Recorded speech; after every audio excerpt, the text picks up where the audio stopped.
پاکستانی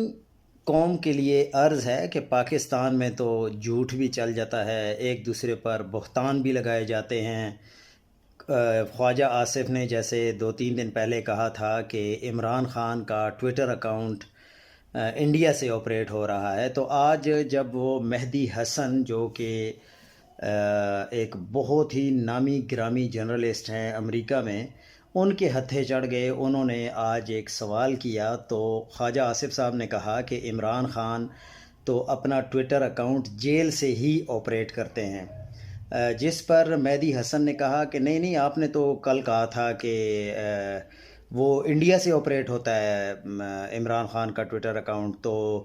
آگے سے خواجہ آصف صاحب نے کہا کہ آپ یہ کہہ رہے ہیں کہ میں نے کل یہ کہا تھا، اور دوسری بات یہ ہے تو ان میں سے سچ کیا ہے پھر؟ تو اس نے کہا کہ آپ نے کہا ہے کہ یہ دونوں باتیں تو آپ نے کی ہیں، میں نے تو نہیں کی ہیں، تو پھر آپ بتائیں کہ سچ کیا ہے؟ تو آگے سے پھر وہ کہتے ہیں نا کہ چراغوں میں روشنی نہ رہی، آئیں بائیں شائیں کرنے لگ گئے۔